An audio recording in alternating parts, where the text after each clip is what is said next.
जी भाई साहब, क्या नाम है आपका? मेरा नाम साई सेठी है, मैं सहारनपुर का रहने वाला हूँ। जी जी।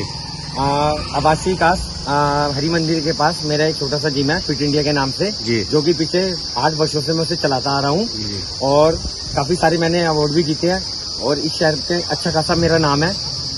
जो मैंने जगह ली थी वो रेंट पे ली थी संजीव कुमार कालाडा से, जो कि उसके जगह के मालिक है। तो आप उनसे किराया देते आ रहे हैं? जी, पिछले 8 साल से मैं कंटिन्यू किराया देता आ रहा हूँ। अच्छा, फिर क्या हुआ? फिर क्या हुआ, वो मेरे को कहने लगे कि अब तो किराया यहाँ से हम 60,000 रुपये लेंगे, क्योंकि इस कॉलोनी कमर्शियल होने वाली है, फलाना ढिंगाना, हमें रोज यूँ कहने लगे। और उन्होंने उस जगह पे ना तो कभी हमें ऑफिस बना के दिया, ठीक है, और ना ही उन्होंने कभी हमारे साथ दोबारा एग्रीमेंट रिन्यू किया। अगर उन्हें एग्रीमेंट रिन्यू नहीं करना था, 2019 में एग्रीमेंट नवंबर में खत्म हो गया था, तो वो उस चीज के लिए एप्लीकेशन लगाते थाने में। हाँ, यानी कि जो भी वहाँ आपने जो बनाया उसको अंदर से मरम्मत करी, जो करी आपने सब कोई मरम्मत कराई? आपने अपने खर्चे से करी? बिल्कुल, 8 साल से हमने खर्चे से करी है ना, उन्होंने कोई मरम्मत कराई। बस वो किराया लेते थे आपसे? हाँ, बस वो कहने लगे बगल में रिलायंस खुल गया, इन सबका 1.5-2 लाख रुपए रेंट है और आपको भी 50 से 60,000 रुपए का करना पड़ेगा। फिर क्या हुआ? क्या हुआ? बस मैं बैठ के बात करने लगा। अब सीधा पॉइंट पर आ जाते हैं, ये 2026 की बात है। तो मैंने इनको बोला कि अंकल जी आप बैठ के बात कर लेते हैं, कोई बात नहीं। रोड टॉर्चर करता था ये हमें, तो ये कहने लगा, ये जाके ना एटीट्यूड से देख के हमें जाता था, कहता था जब करनी होगी ना तब कर लूंगा।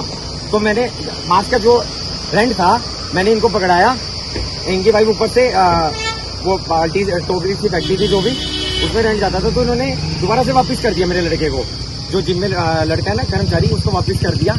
कहते हैं अंकल आएंगे तो वो बात करेंगे। अब 13 मार्च को नोटिस आ जाता है इतने में, और 29 मार्च को मेरी बिजली सप्लाई काट दी जाती है, जो कि मेरा खुद का कमर्शियल मीटर था 12 किलोवाट। इन्होंने नोटिस के क्या दिन बाद?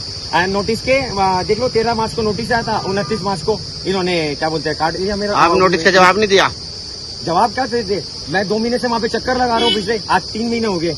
इन्होंने कहा कि फिर क्या हुआ? क्या हुआ? इन्होंने मुझे बोला अगर आप रसीद लाके दे दोगे उसकी तो मीटर लग जाएगा आपका।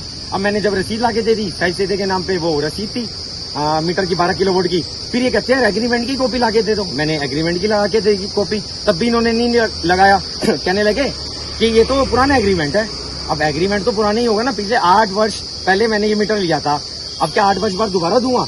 अब उसके साथ तो मैटर उसने नहीं, बस फिर उन्होंने क्या करा आपका ताला तोड़ के? फिर क्या करा उन्होंने, 25 मई को वो दिन दिहाड़े 65 लड़के थे, 65 से 70, वो अंदर घुसे।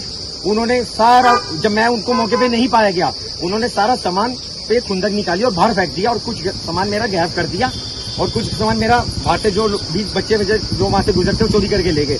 और उन्होंने मेरे से क्या करते थे, घर पर आते थे, कभी अगर पैसों की जरूरत पड़ती थी उधारी, 1-2 लाख ले जाते थे, और लास्ट टाइम भी वो मेरे से पैसे लेकर गए 2 लाख। सब आपका सामान लूट लिया, सारा ताला तो कर दिया, तो जो है फिर उसके बाद आप कहाँ गए? पुलिस में? उसके बाद मैं वहाँ पे खड़ा रहा। मैंने कहा मेरा सामान अभी भी अंदर है, आप शटर खोल के दिखाओ, क्योंकि मैं जब तक पहुंचता वो ताला मार चुके थे वहाँ पे।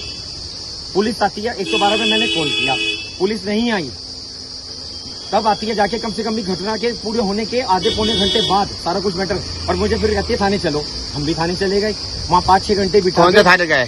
थाना सदर में गए, 5-6 घंटे हमें बिठा के रखा, और फिर उनको भी? हाँ, उनको भी। वो तो अपने कम से कम 15-16 जनों के साथ थे, और नहीं, जो उनको बुला के रखा, आपकी कुछ 1-7-16 वगैरह कुछ करी उनकी, आपकी मिला के? मुझे बोलते हैं कि आप इसको ना पैसे लेके इसको निपटा लो। हाँ, कुछ नहीं होने वाला। तो आपने तहरीर दी, उस पर क्या कार्रवाई हुई? कुछ भी कार्रवाई नहीं हुई तहरीर पे मेरी। इन्होंने बोला जी, आप जब वहाँ बैठे थे, आप उनको बिठा रखा, आपको बिठा रखा, उसके बाद क्या हुआ? फिर उसके बाद हम बिठा के रखा 5 घंटे, उसके बाद कहते हैं कि पैसे लेके कम्प्रोमाइज कर लो, रिपोर्ट उससे कुछ नहीं होने वाला, FIR से ये तो छूट जाएगा, 20-25 हजार रुपये में जमानत करा लेगा। फिर हम वहाँ से, हमारी जब वहाँ पे कोई सुनवाई नहीं हुई, फिर वहाँ से हम आए SSP ऑफिस में। SSP साहब ने हमें कहा, हिरासत दिया कि तुम्हारी कोई बात नहीं, तुमने यहाँ तहरीर दी? हाँ, यहाँ पे तहरीर दी। SSP साहब ने कहा जांच कराऊंगा और आपकी सुनवाई जरूर होगी।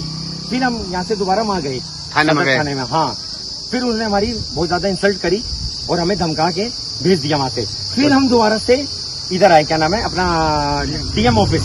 DM ऑफिस में DM साहब ने, बहुत अच्छे आदमी है DM साहब, इन्होंने फिर हमें, SDM साहब भी वहीं पे बैठे होते, उन्होंने हमारी पूरी अच्छे से बातें सुनी, और फिर इस नतीजे पर उन्होंने जो भी हमारी एप्लीकेशन थी उसमें लिख के दिया, और हम दोबारा से SSP साहब के पास आए। अब SSP साहब ने हमें पूरा भरोसा जताया है कि तुम्हारा इस मैटर में मैं पूरा सहयोग करूंगा, बहुत अच्छे आदमी है ये, और हमें पूरा भरोसा है कि हमारी पूरी सुनवाई होगी इस बार।